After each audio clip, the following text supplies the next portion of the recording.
In this video, you're going to be learning about hazmat shipping papers, how to make one, how to read one, what the requirements are. We're going to talk a lot about all of the different elements of a hazmat shipping paper. All of the information we're going to be discussing can be found in 172.200 through 172.205, and also 172.602 and 172.604.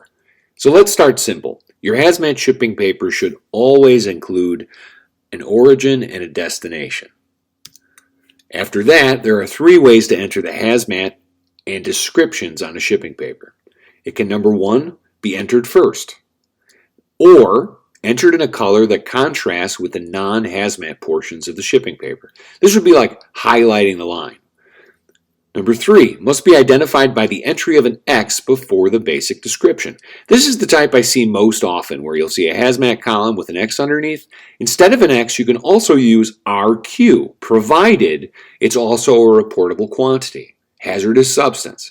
Entering in the column where an X would go shows us it is both a hazardous material and a hazardous substance, a reportable quantity. Next, you want to identify how many and a description of what it is. 10 pieces or 10 drums, for instance.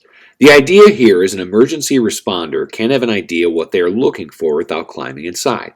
I would know I'm looking for 10 drums with labels on them, since labels would be required. The description of the count, pieces or drums, should be what you actually see. So, for instance, identifying 100 boxes, if they're all kept inside one crate, would be wrong. Instead of 100 boxes on the paper, you would want to say one crate. Next, we're going to get into the hazmat description. This is where that comes into play, what we've been learning in earlier videos, which is the ISHP, Identification Number, Shipping Proper Name, Haz Class, Packing Group, ISHP. That's the easiest way to remember it. So the ID number, that's going to be your UN or NA number, UN and a 4-digit number, your shipping proper name, your hazardous materials class, and if there's a subsidiary hazard, then we'd enter it in parentheses. And finally, your packing group, if there is one. You can also enter the technical or chemical group names in a parentheses between the proper shipping name and the Haz class, or following the basic description.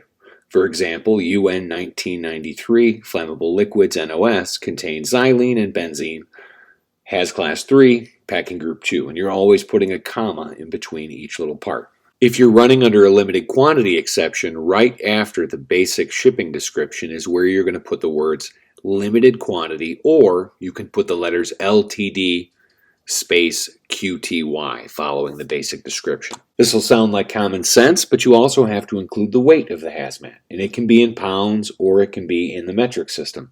It doesn't matter which, but it does have to be listed. The pieces and the weight can go in the front, they can go to the right of the description. It doesn't really matter where they are as long as they're on the same line. The only thing that's important in terms of following the rule, the UN number, shipping proper name, Haz class, and packing group must all go in the correct order and not have anything else in the middle, with the exception of sometimes the trade names in parentheses when you're dealing with a generic or an NOS. Also, your hazmat bill of lading must be in English and legible. The next part of a shipping paper, you've got to make sure you have a shipper certification on there. There are two different variations. The first one starts with, this is to certify that the above named materials are properly classified, described, packaged, and labeled. At the end of this, someone's name must be printed or written there. However, the name must be legible and easy to read. That's the only requirement. It can be typed in, it can be handwritten in, that part really doesn't matter.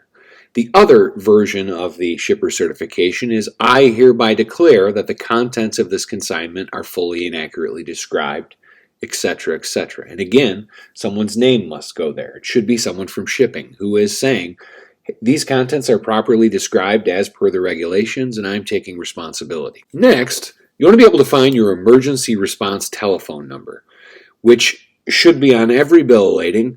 The main criteria to this is the phone number has to include who they're calling and maybe some sort of contract number. A CCN number makes it easy for that person to be able to identify what they're calling about. Of course, the number must be 24/7. It can be done by the shipper itself, or it can be done by a third party. Most of them that I've seen are third-party responders. They're there to help the emergency responders in the event of an emergency. So it's important that it's a 24/7 number, always monitored, and someone ready to talk about and who knows what you're calling about when you call. So it must be someone knowledgeable on that particular shipment. The other thing you're going to need with your hazmat shipping paper is a safety data sheet, or a material safety data sheet as they used to be called. A safety data sheet pretty much identifies what the hazards are. It tells you some very basic first aid stuff, what to do if you're exposed to the chemical. It also says what to do in the event of a fire, or what to do if you need to evacuate, how far away you need to be.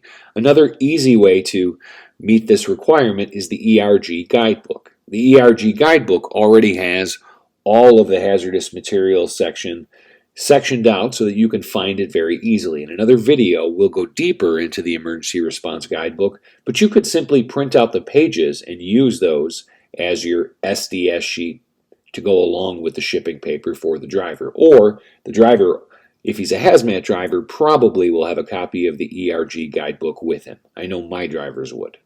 A hazmat BOL can also be multiple pages, provided that there's a total count and it goes in order. So for example, if it were a 5-page document, the first page must say page 1 of 5, the second page 2 of 5, until you get to page 5 of 5. But it must include the total amount and what page number you're on, so you know you're looking at the whole document. It can't be 4 different sets of bill of ladings with 4 different sets of numbers. It needs to be 1 of 5, 2 of 5. Okay, now let's just do a quick recap. So we know we need to have origin and destination. Now let's look at a hazmat BOL and see the different spots. We've got pieces, a description of the pieces. We're looking now, okay, yep, we've got our UN number plus all the information in the correct order. We've got our weight. Let's see, can we find our shipper certification? Well, there it is, and yes, someone's name would go beneath that. And let's find our emergency response guide number. It's pretty easy once you get used to it. You want to just make a little checklist in the beginning, but eventually it'll become second nature to simply check all of these details and make sure you've got everything you need for your bill of lading.